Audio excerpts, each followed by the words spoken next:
This video explores the ins and outs of communication. Basically, it wants to find answers to 4 questions. First, what is communication? Here I will discuss 2 classical models that define the basic elements and processes. The second question is, when does communication succeed? And the third one is, when does it fail? And the final question is, what are the unknowns, meaning the things that remain insufficiently explained at the end of the day? The short answer to this is, there are many.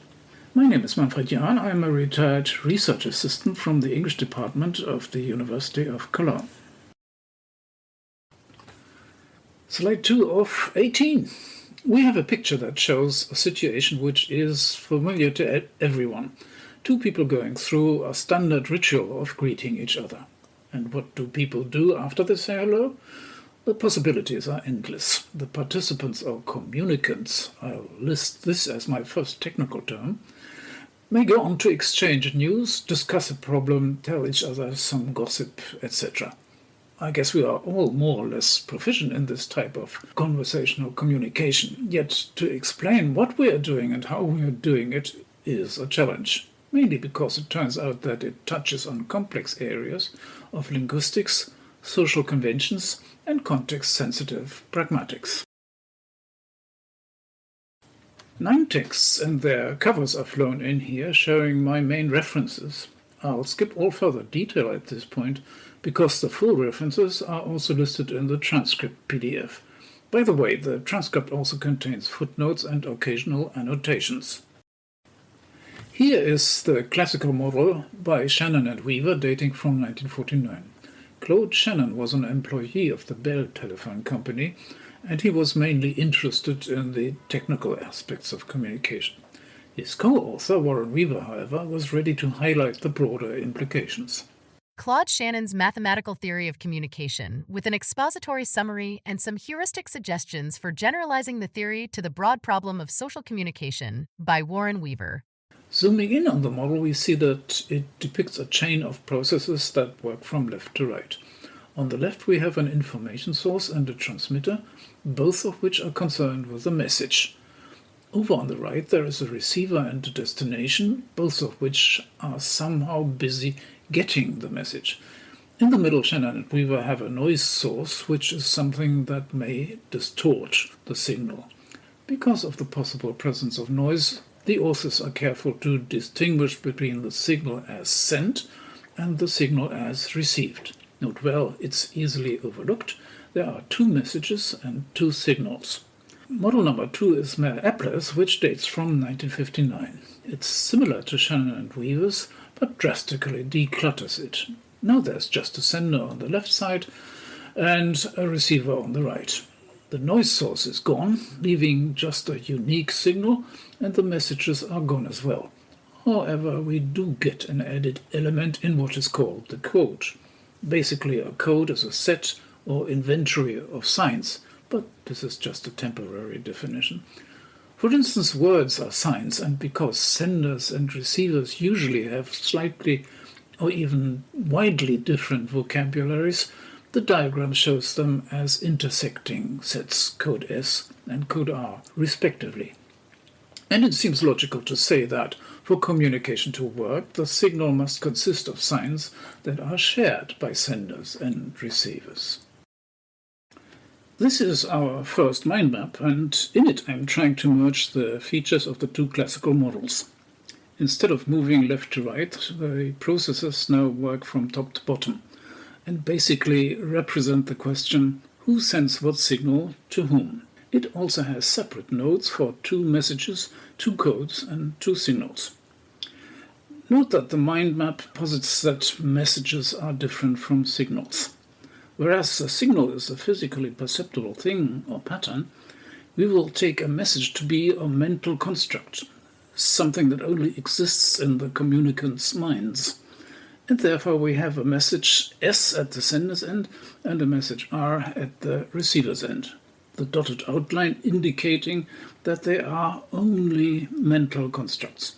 And just like the 2 signals, the 2 messages may differ for maybe interesting reasons. Obviously, if they do differ, communication fails. And if they are identical, communication succeeds. Seems simple enough, but there is a catch.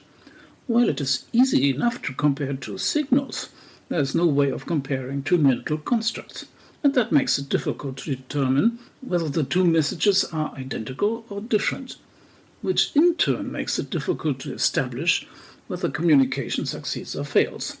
On the other hand, what may save the day is the fact that there is a close relationship between messages and codes, and thankfully, codes are public and tangible. One of the major advantages of mind maps is that they can be reduced for close focus or expanded for a wider scope, just as needed. Mind map number 2 here temporarily excludes messages and codes, but adds some very general parameters. Both senders and receivers can be different agents such as humans, animals, and others, machines and even plants not excluded. Signals pass through a channel which can be auditory or visual, plus again other, depending on the signal's physical shape and the receiver's perceptive organs. The signal can be characterized by its degree of permanence, its quality, and its resolution. And added here on the left, on an even more general scale, forms of communication can be distinguished by the number of communicants, the distance between senders and receivers, and the directionality of the process. Also, communication does not always involve members of the same species, so that we get intraspecies and interspecies forms. Among the many forms suggested here, everyday conversational communication is based on just the features highlighted.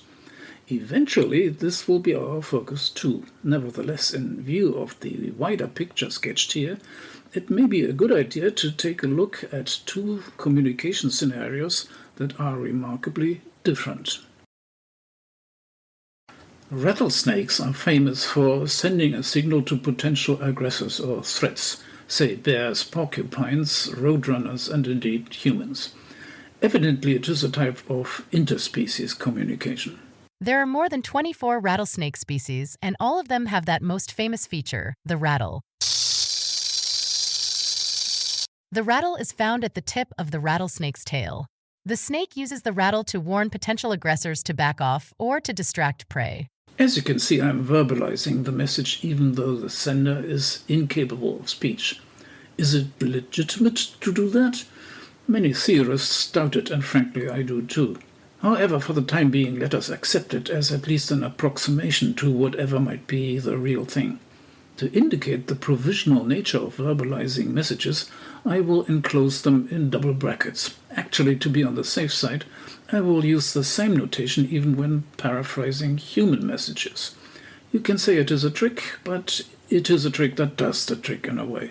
Because now we can say that successful communication is achieved if the target receiver recognizes the rattle sound as a meaningful sign and manages to work out the message. Interestingly, both back off and its opposite, come visit me, are messages that come up frequently among many types of communicants, including, of course, us humans. Let us also note the fact that messages can be phrased as sentences. Traffic signs are non-verbal and permanent signals. The sender is an institution like the highway authority, and the receiver is any motorist coming across it. This particular sign is part of the Code of European Traffic Signs. Its message is defined in the official booklet as "Caution Unsafe Embankment."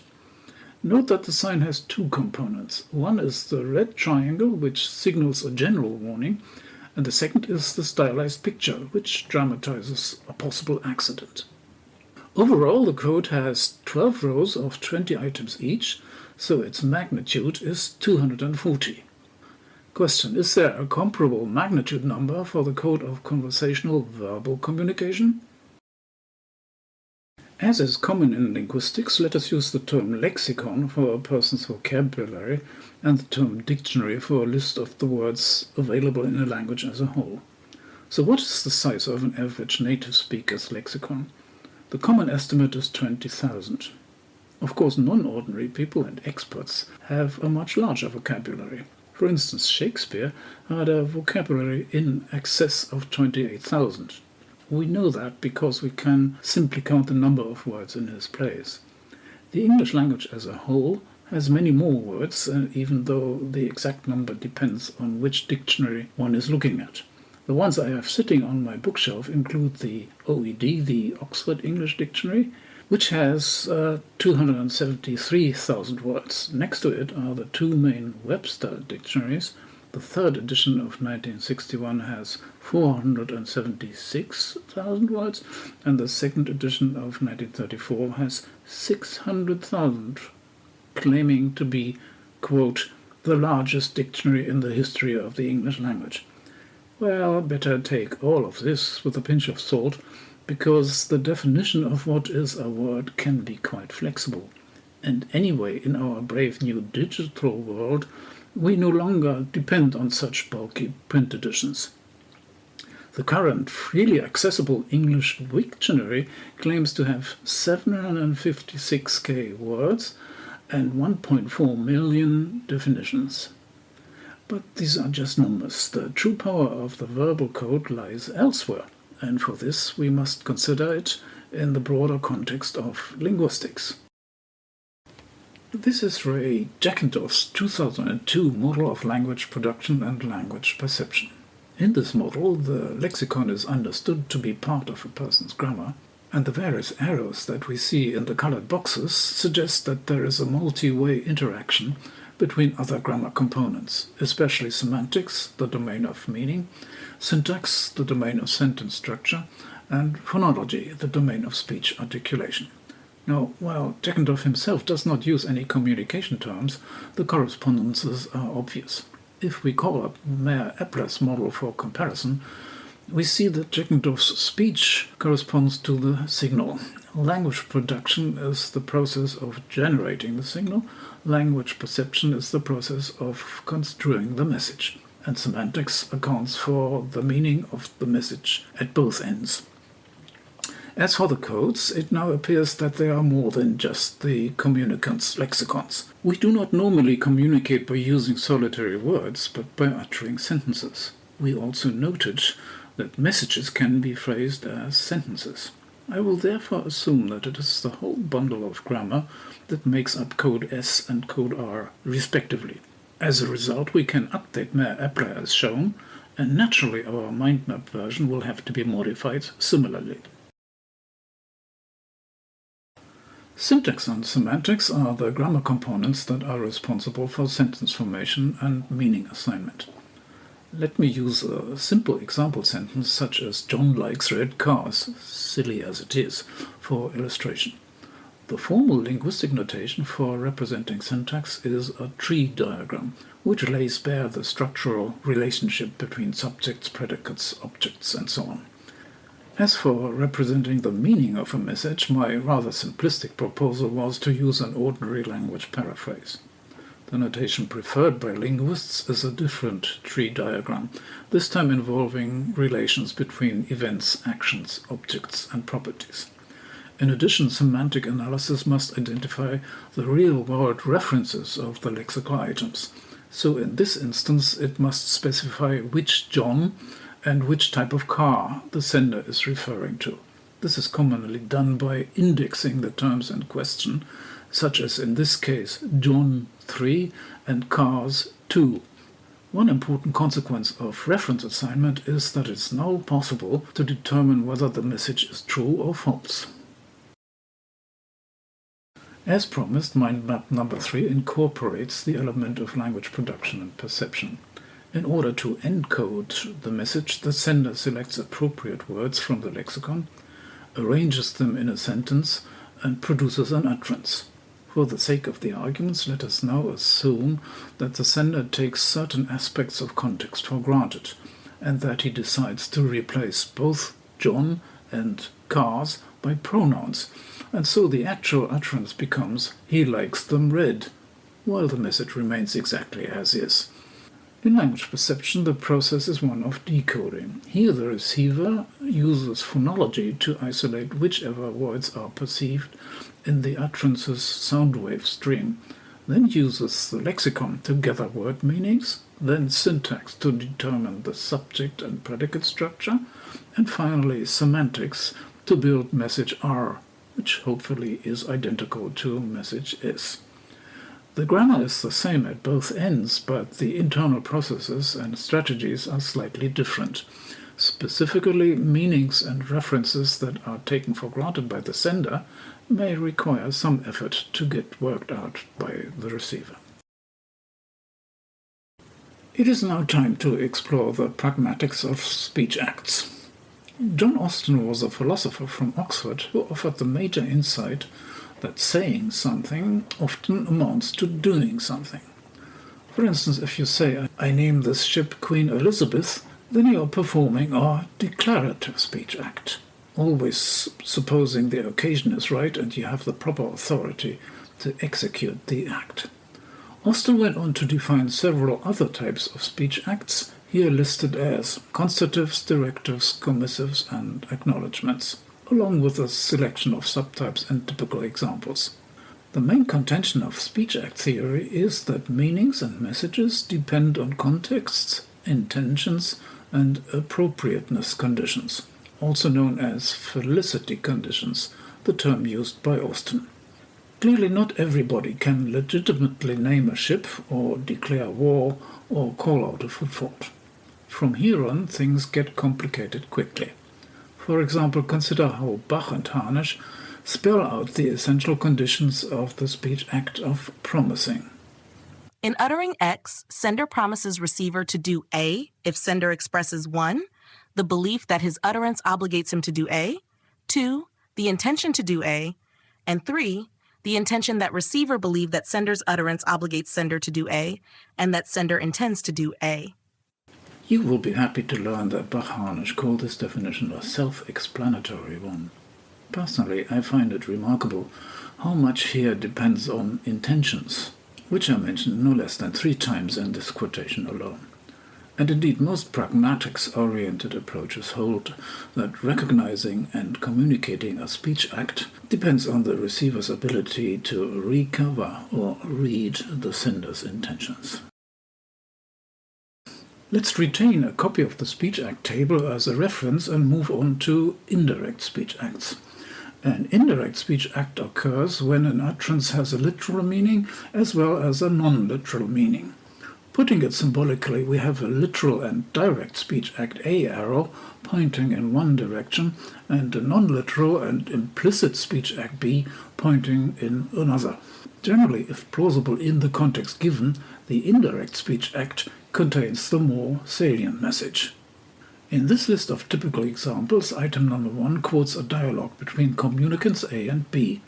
Literally, A's utterance is a constative statement, however the implicit and more salient message is a directive, namely a request. And this is how it is understood by speaker B, who replies and acts as expected. Items number 2 and 3 also look like constatives at first sight, but item 2 might be understood to be a declarative, terminating an employment, and item 3 could be a commissive, promise.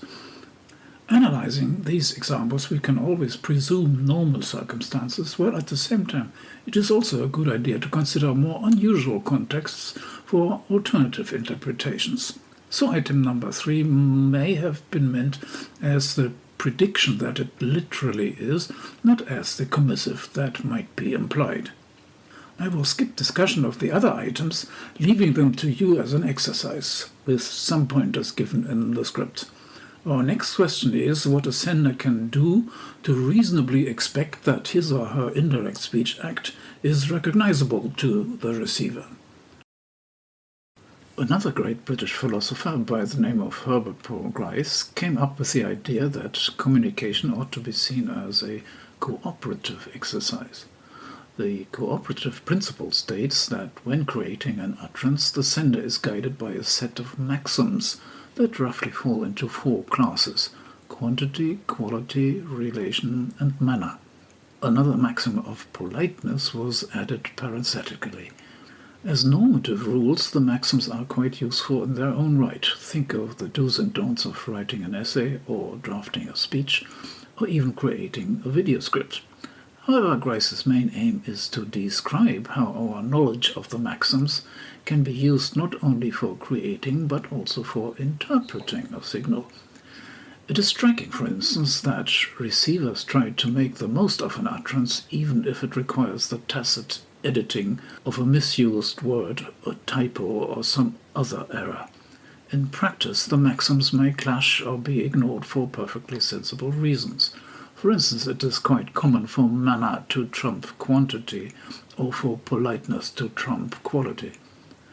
When interpreting the signal, the receiver can go through a range of options depending on whether an utterance observes or violates the maxims.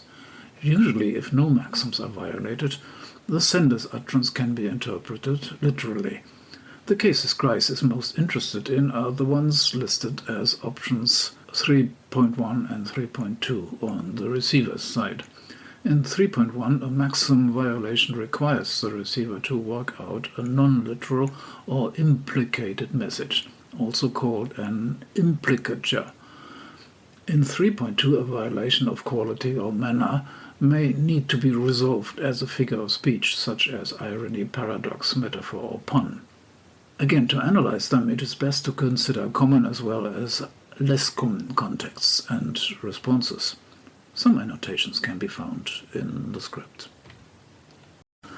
Sperber and Wilson's account is a continuation of Grice's line of thought. Like Grice, they use a model of sender-receiver cooperation, but the number of maxims is reduced to just one: be relevant. Relevance is the condition that receivers use to decide whether a signal can be read literally or as an implicature. Context in Sperber and Wilson's special definition is the communicant's current set of assumptions, including their knowledge, their wishes, and their beliefs. Communication, then, is about a sender's wish to change the receiver's context, and equally about receivers expecting to have their context changed. This is what Sperber and Wilson call the cognitive effect. Cognitive effect is the addition, strengthening, or revision of the receiver's current set of assumptions. For example, cognitive effect may answer a question, raise or settle a doubt, suggest a hypothesis or a course of action, confirm or disconfirm a suspicion, or correct a mistake.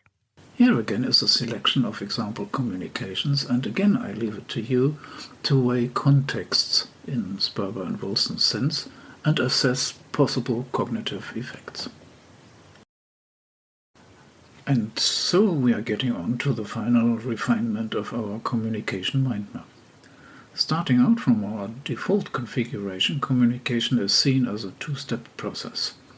The first step is creating a speech act guided by cooperative maxims. The message is converted into an utterance by using the linguistic choices available to the sender.